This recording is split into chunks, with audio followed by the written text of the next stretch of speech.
తెలంగాణ ఉద్యమంలో క్రియాశీలక పాత్ర పోషించి మొత్తానికి డాక్టర్ వృత్తిని పక్కకు పెట్టి కూడా రాజకీయాలకి రావాలని చూస్తున్న డాక్టర్ గుండాల మదన్ కుమార్ మనతో మాట్లాడడానికి సిద్ధంగా ఉన్నాడు. మనం ఒకసారి మాట్లాడే ప్రయత్నం చేద్దాం. అసలు ఆయన కుటుంబ పరిస్థితి ఏంది, ఆయన రాజకీయ నేపథ్యం ఏందో తెలుసుకునే ప్రయత్నం చేద్దాం. సార్ నమస్తే. మీ రాజకీయ నేపథ్యం ఏంది సార్? మీ కుటుంబ నేపథ్యం ఏంది? మరి మొదటి సంధి కమ్యూనిస్ట్ ఫ్యామిలీ. నాన్నగారు ఓంకార్ గారికి బాగా శిష్యుడు. మన నల్లవెల్లి గ్రామం మండల హెడ్ క్వార్టరు. సో 2 సార్లు సర్పంచ్ చేసిండు, పిఎస్సి చైర్మన్ చేసిండు. నేను ఆ నేపథ్యంలో రాజకీయాలు ఎంటర్ కాగానే సహకార సంఘం డైరెక్టర్ కూడా నేను ఎన్నుకోబడ్డాను ఒకసారి. ఆ తర్వాత నేను వైద్యం ఫీల్డ్లో డాక్టర్ కోర్స్ చదవడానికి వెళ్ళిన తర్వాత ఈ 2000లో ఈ టీఆర్ఎస్ పార్టీ పుట్టినప్పుడు మొట్టమొదటిసారి డే 1 నుంచి కేసీఆర్ గారికి మద్దతిస్తూ ప్రొఫెసర్ జయశంకర్, జనార్దన్ రావు ప్రొఫెసర్ గారు, సో వారందరి ప్రోత్సాహంతో తెలంగాణ ఉద్యమంలో పాల్పంచడానికి టీఆర్ఎస్లో చేరి ఆనాటి నుంచి మొన్న నేను రాజీనామా చేసే వరకు కూడా ఉద్యమం తెలంగాణ కోసం చేయడం జరిగింది. అంటే మీరు క్రియాశీలకంగా తెలంగాణ ఉద్యమంలో కూడా మీరు కేసీఆర్ వెంట, ఉద్యమకారుల వెంట బాట వేసిన నేపథ్యం అయితే కనపడుతుంది. కాకతీయ యూనివర్సిటీ కూడా విద్యార్థులను కూడా ఉద్యమ రీతిలో నడిపించిన నేపథ్యం అయితే మీకుంది. కానీ ఏకంగా ఉద్యమంలో చేసిన నైపుణ్యతను బీఆర్ఎస్ పార్టీలో కూడా మీరు ఎందుకు ఉండలేకపోతుందని అసలు మీకు వచ్చిన వైరుధ్యం ఏంటి అసలు? వైరుధ్యం ఏం లేదు సార్.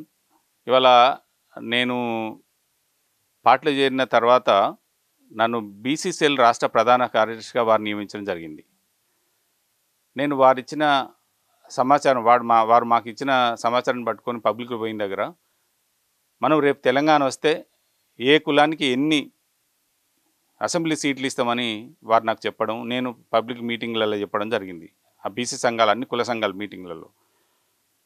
మరి ఆ మాటను వారు కేసీఆర్ నిలబెట్టుకోకుండా తెలంగాణ వచ్చిన తర్వాత 4% ఉన్న రెడ్లకు 42 టికెట్లు ఇవ్వడం, మరి 54% ఉన్న బీసీలకు ఓన్లీ 22 టికెట్లు ఇవ్వడం నాకు బాధ అనిపించింది. అంటే మరి తెచ్చుకున్న తెలంగాణలో బహుజనులు ఇవాళ స్పెషల్గా బీసీలు వాళ్ళ వాట దక్కలేదని ఉద్యమం చేయడం అయితే తప్పు కాదు కదా. ఇవాళ తెలంగాణ ఉద్యమమే మనకు నేర్పించింది ఏమని, మా వాట మాకు దక్కలేదు, మా నీళ్లు, మా నిధులు, మా నియామకాలు మాకు దక్కకుండా మీరు దోసుకుంటాననే ఉద్యమం చేసినాం. మరి ఇలా బీసీలకు చట్టసభలలో వాళ్ళ వాట దక్కనందుకు నాకు బాధ అనిపించింది. మరి ఇది ఇట్లే కొనసాగితే రేపు భవిష్యత్ తరాలకు అసలు బీసీలు అంటే చట్టసభలలో అడుగుపెట్టలేని పరిస్థితి. ఎస్సీ ఎస్టీలకు వాళ్ళ రిజర్వేషన్ ఉంది, రాజ్యాంగంలో అంబేద్కర్ గారు అవకాశం కల్పించిండు. మరి బీసీల పరిస్థితి చూసినట్టయితే ఏ పార్టీలు కూడా ఇవాళ డబ్బు బాగున్న వాళ్ళకు, రెడ్డి, వెల్మ, కమ్మ వర్గం వాళ్ళకి ఇస్తున్నారు కాబట్టి మరి మాలాంటి బీసీలకు ఇస్తలేరు. దానికోసం నేను బాధ అనిపించి పార్టీకి రాజీనామా చేసి మరి వాళ్ళ బీఎస్పీ వాళ్ళ మేనిఫెస్టోలోనే ఖచ్చితంగా 60 టికెట్లు ఇస్తానని. అంటే బీఎస్పీలో బీసీలకు మేనిఫెస్టోలో కానీ బీసీ అంటే బీఎస్పీలో కూడా ఎలా ఉంది అంటే బీసీలకు న్యాయంగా? వారు డాక్టర్ ఆర్ఎస్ ప్రవీణ్ కుమార్ స్పష్టంగా చెప్పడం జరిగింది, 60 నుంచి 65 టికెట్లు ఇస్తాం అసెంబ్లీలో. మరి మాకు ఎస్సీలకు ఎస్టీలకు రిజర్వేషన్ ఉంది, ఒక లేనిదే బీసీలకు. మీరు రండి, ఈ పార్టీని ఓన్ చేసుకోండి. మీరు 54% జనాభా ఉన్నదని మీరు అంటున్నారు కదా బీసీ సంఘాలన్నీ కూడా. మరి మీరు గంపడెంతున్న వాళ్ళు వచ్చి ఈ పార్టీలో టికెట్ తీసుకొని మనం పోటీ చేసినట్టయితే మా ఎస్సీ ఎస్టీల మద్దతు ఉంటే ఖచ్చితంగా మనం మిమ్మల్ని అసెంబ్లీకి పంపిస్తారు ప్రజలు, మీరు రండి అని వారు ఆహ్వానించడం అది నాకు బాగా నచ్చింది. మరి 60 టికెట్లు 65 టికెట్లు ఇస్తే కేటాయిస్తే మీరు రండి అని ఆహ్వానించడం వల్ల మా ముద్రా సామాజిక వర్గం, అట్లే గౌడ సామాజిక వర్గం, అట్లే పద్మశాల పెద్ద కులస్తులు చాలామంది ఉన్నారు. సో వీళ్ళందరూ కూడా వారు టికెట్ కేటాయిస్తారంటే ఎన్నటికున్నా ఇవాళ బీఆర్ఎస్ ఏమో వెల్మ అధ్యక్షుడు ఉంటారు రాష్ట్రంలో, కాంగ్రెస్లో రెడ్డి అధ్యక్షుడు ఉంటాడు. ఇవాళ మొన్న బీజేపీలో ఒక బీసీ అధ్యక్షుడు ఉన్నాడు అనుకుంటే ఆయన కూడా తీసేసి మళ్ళీ రెడ్డి అధ్యక్షుడు. అంటే ఇది అగ్రవర్ణాల పార్టీ అధ్యక్షులు అగ్రవర్ణాల పార్టీలేనే మేము భావించినాం. అందుకే బీఎస్పీ ఒకటే ఇవాళ బహుజనులకు, ఎస్సీ ఎస్టీ బీసీ మైనారిటీలకు అండగా నిలుస్తుంది. ఈ పార్టీ ద్వారానే మనం అసెంబ్లీకి వెళ్ళొచ్చు అని భావించి నేను ఈ పార్టీలో చేరడం జరిగింది. ఓకే సార్, మరి ఇప్పుడు మీరు ఏ కాన్స్టిట్యున్సీ నుంచి పోటీ చేయదలుచుకున్నారు? బీఎస్పీ మీకు అంటే అండదండాలు ఉంటుందా మీకు? ఒకవేళ ధైర్యాన్ని నింపుతుందా? ఒకవేళ మీకు కాన్స్టిట్యున్సీలో ఎమ్మెల్యే అభ్యర్థిగా పోటీ చేస్తే అన్ని రకాలుగా మీకు బీఎస్పీ ఆదుకుంటుందా? తప్పకుండా డాక్టర్ ఆర్ఎస్ ప్రవీణ్ కుమార్ గారు నాకు హామీ ఇచ్చిండు. నర్సంపేట కాన్స్టిట్యున్సీ నుంచి వెళ్ళి వారు నేను చేరిన వెంటనే నా అనుభవాన్ని తెలంగాణ ఉద్యమంలో నేను అనేక పదవులు, అనేక జిల్లా ఇన్ఛార్జీలు, అనేక కీలక పదవులు చేసినాను. సో నా బయట చూసిన తర్వాత నర్సంపేట కాన్స్టిట్యున్సీ ఇన్ఛార్జిగా వేయడం జరిగింది. మరి అక్కడ 93% బీసీ ఎస్సీ ఎస్టీలే ఉన్నారు. సో వాళ్ళందరూ కూడా స్పెషల్గా మా ముద్రా సామాజిక వర్గం 35,000 ఓట్లు ఉంటాయి. నేను మా ముద్రా సంఘంలో రాష్ట్ర ఉపాధ్యక్షునిగా పనిచేస్తూ ఉన్నాను. బీసీ సంక్షేమ సంఘంలో రాష్ట్ర ఉపాధ్యక్షునిగా పనిచేసిన అనుభవం ఉంది. సో ఖచ్చితంగా ఈ వర్గాలు ఎస్సీ ఎస్టీ బీసీలు కనుక కలిస్తే ఖచ్చితంగా మనం అసెంబ్లీకి పోయే అవకాశం ఉంది. నేను మీకు టికెట్ కూడా ఇస్తాను. తప్పకుండా అఫీషియల్గా టికెట్ ఇంకెవరికి అనౌన్స్ చేయాలి బీఎస్పీలో, కానీ ఖచ్చితంగా మాట ఇచ్చారు వారు. మీరు ఖచ్చితంగా నర్సంబెంచుల పోటీలో ఉండాలి, మీరు అసెంబ్లీకి పబ్లిక్ పంపిస్తారు మీరు అనే ధీమా వారే వ్యక్తం చేయడం, నన్ను ప్రోత్సహించడం, అన్ని విధాలా సహకరించే కార్యక్రమం నడుస్తూ ఉంది. ఓకే, రైట్ మదన్ గారు. ఇప్పుడు మొత్తానికైతే నర్సంపేటలో తలమానికం వల్ల అంటే అందరు ఎక్స్పీరియన్స్ పర్సన్సే ఉన్నారు, బాగా ధనికులు ఉన్నారు. అక్కడ ఇవారికి ఎమ్మెల్యేగా చేసిన వారే ఇప్పుడు అంటే నర్సంపేట బీఆర్ఎస్ నుంచి పెద్ది సుదర్శన్ రెడ్డి అయితేంది, కాంగ్రెస్ నుంచి మాధవరెడ్డి అయితేంది, ఇక ఇలా బీజేపీ నుంచి రేవూరి ప్రకాష్ రెడ్డి అయితేంది. వాళ్ళని తట్టుకునే శక్తి మీలో ఉందా? తప్పకుండా సార్. ఇప్పుడు వాళ్ళ ముగ్గురికి లేనిది నాకు ఉన్నది ఒకటే. నాకేమో జనబలం ఉంది. అంటే మా వర్గం ఎస్సీ ఎస్టీ బీసీలు ఓట్లన్నీ మా దగ్గర ఉన్నాయి, డబ్బులు వాళ్ళ దగ్గర ఉండొచ్చు. అంటే ఆ డబ్బులతో ఓట్లు కొనుక్కుందామని వాళ్ళ భ్రమలు. కానీ బీసీ ఎస్టీలు ఏకమైతే ఖచ్చితంగా మా బిడ్డకు డబ్బులు వాళ్ళ దగ్గర తీసుకున్నా కూడా మా బిడ్డను అసెంబ్లీ పంపుదాం. మరి 30 సంవత్సరాల కింద ఈ ఒక సీటు బీసీ నుంచి వెళ్ళి రెడ్డి చేతికి పోయింది. అందులో ప్రకాష్ రెడ్డి గారికి 2 సార్లు అవకాశం ఇచ్చిండు, మాధవరెడ్డికి ఒకసారి అవకాశం ఇచ్చిండు, పెద్ది సుదర్శన్కి ఒకసారి అవకాశం ఇచ్చిండు, లక్ష్మారెడ్డికి ఒకసారి అవకాశం ఇచ్చిండు.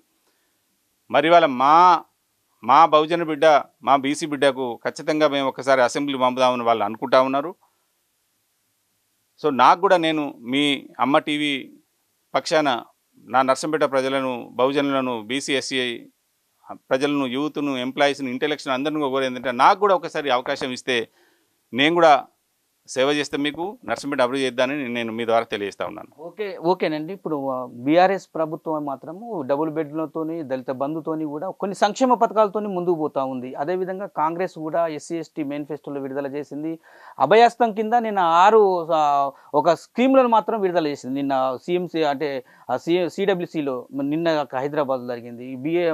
బీజేపీ మాత్రము కేంద్ర ప్రభుత్వ నిధులతోని కూడా మేము డబుల్ బెడ్రూమ్లలో కూడా మా వాటా ఉందని చెప్పి కూడా వాళ్ళు ముందుకు పోయి ప్రజలను ఓట్లు అడిగే స్థితిలో ఉన్నారు. మరి బీఎస్పీ ఏ మేనిఫెస్టోలతో ముందుకు పోతా ఉంది?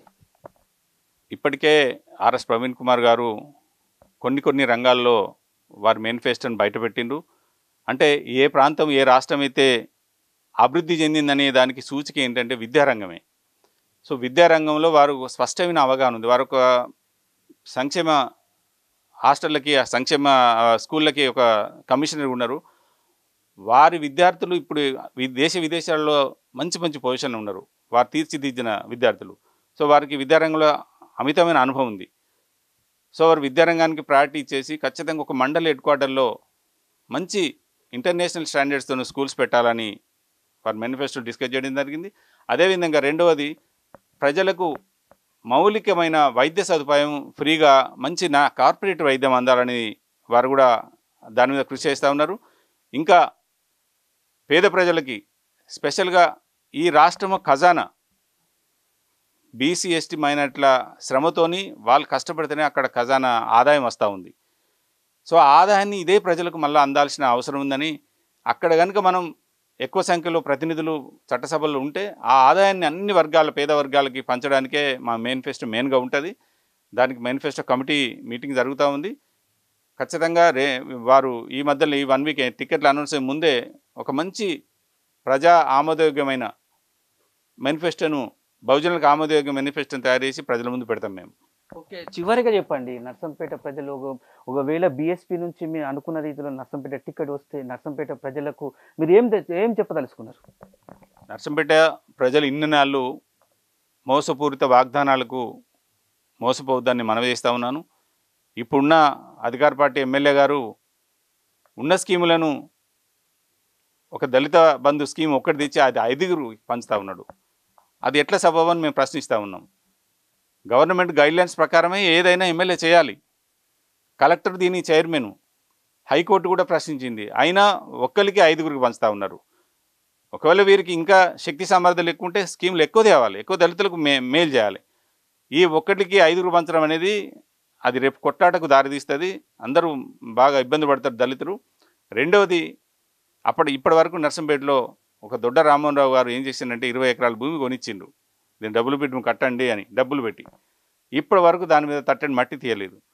మరి డబుల్ బెడ్రూమే కట్టియలేదు, దళితులకు 3 ఎకరాల భూమి లేదు. ఇవాళ విద్యార్థులకు అప్పుడు ఎన్నికల ముందు పెట్టిన నిరుద్యోగ భృతి ఇవ్వలేదు. అంటే కేసీఆర్ చెప్పిన అన్నీ నీటి ముట్టలు అయిపోతున్నాయి తప్ప ఒక్కటి అమలు కాదు. ఇప్పుడు వీళ్ళు ఎన్ని వాగ్దానాలు చేసినా ప్రజలు నమ్మే స్థితిలో లేరు. ఖచ్చితంగా మాలాంటి బహుజనులకు బీసీల పక్షాన పోరాటం చేసే వాళ్ళందరూ కూడా నేను వేడుకుంటా ఉన్నాను. నన్ను ఆశీర్వదించి అసెంబ్లీ పంపినట్టయితే ఖచ్చితంగా నర్సంపేట అభివృద్ధి కోసం, నర్సంపేట ప్రాంత అభివృద్ధి కోసం, ఆర్థికంగా రైతులకు ఎదగడానికి రైతుల సమస్యల మీద కానీ, కార్మికుల సమస్యల మీద కానీ, విద్యార్థుల సమస్యల మీద పోరాటం చేసి ఖచ్చితంగా నేను అభివృద్ధి చేస్తానని మనం చేస్తా ఉన్నాను.